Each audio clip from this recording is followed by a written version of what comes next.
కాంగ్రెస్ శాసనసభాపక్ష సమావేశం రేపు నిర్వహించనున్నారు. సీఎం రేవంత్ రెడ్డి అధ్యక్షతన ఉదయం 11 గంటలకు సమావేశం నిర్వహించనున్నారు.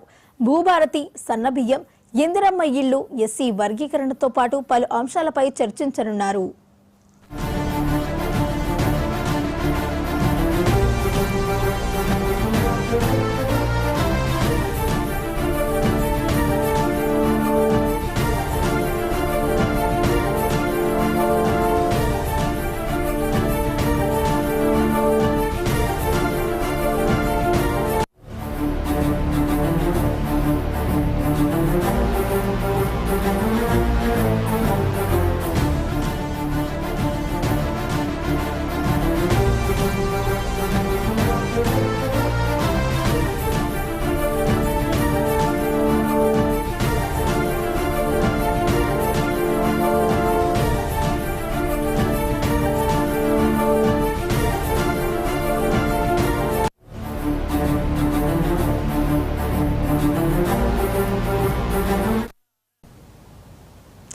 కాంగ్రెస్ శాసనసభాపక్ష సమావేశం రేపు నిర్వహించనున్నారు. సీఎం రేవంత్ రెడ్డి అధ్యక్షతన ఉదయం 11 గంటలకు సమావేశం నిర్వహించనున్నారు.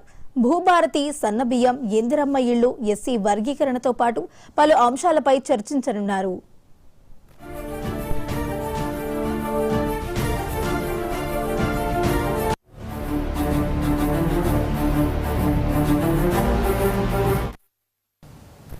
కాంగ్రెస్ శాసనసభాపక్ష సమావేశం రేపు నిర్వహించనున్నట్టు తెలుస్తోంది. సీఎం రేవంత్ రెడ్డి అధ్యక్షతన రేపు ఉదయం 11 గంటలకైతే సమావేశం నిర్వహించనున్నారు. ఇక ఇదే అంశానికి సంబంధించి మరింత సమాచారాన్ని మా ప్రతినిధి హరికృష్ణ అందిస్తారు. హరికృష్ణ, చెప్పండి.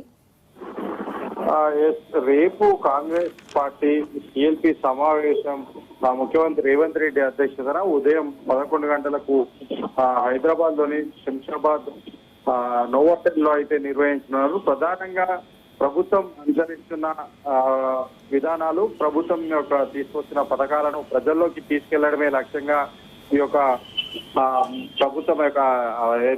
ప్రభుత్వం మంత్రులు, ముఖ్యమంత్రి రేవంత్ రెడ్డి శాసనసభ సభ్యులకు, శాసన మండలి సభ్యులకు, పార్లమెంట్ సభ్యులకు అయితే ఈ యొక్క పథకాల గురించి వివరించి ప్రజల్లోకి తీసుకెళ్లే విధంగా ఈ యొక్క ప్రణాళికలు సిద్ధం చేసేందుకు రేపు సమావేశం ఏర్పాటు చేయడం జరుగుతుంది. శంషాబాద్ లోని నోవాటెల్ లో ఈ యొక్క కార్యక్రమం ఉదయం 11 గంటలకు ముఖ్యమంత్రి రేవంత్ రెడ్డి అధ్యక్షతన కార్యక్రమం ప్రారంభం కానుంది. ప్రధానంగా భూభారతి చట్టాన్ని అయితే గత ప్రభుత్వ హయాంలో ధరణి పోర్టల్ స్థానంలో అయితే ఈ భూభారతి చట్టాన్ని తీసుకొని రావడం జరిగింది.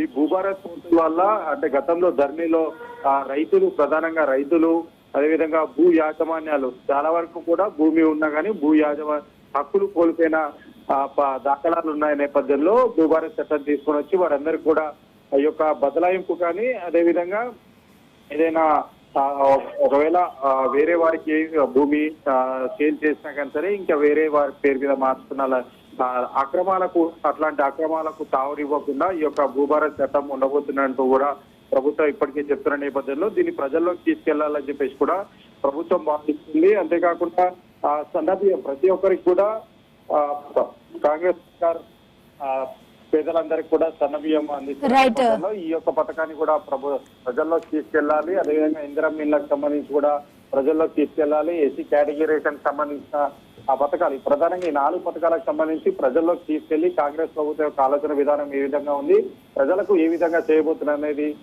ఎక్కువగా ఎమ్మెల్యేలు ప్రజల మధ్య ఉంటారు కాబట్టి ఎమ్మెల్యేలు క్షేత్రస్థాయి గ్రామాల్లో పర్యటించి ఈ యొక్క పథకాలను ముందుకు తీసుకెళ్లే విధంగా ప్రభుత్వం అయితే ప్రణాళికలు సిద్ధం చేసి రేపు సిఎల్పి సమావేశం అయితే జరపనుంది. Right, thank you Harikrishna.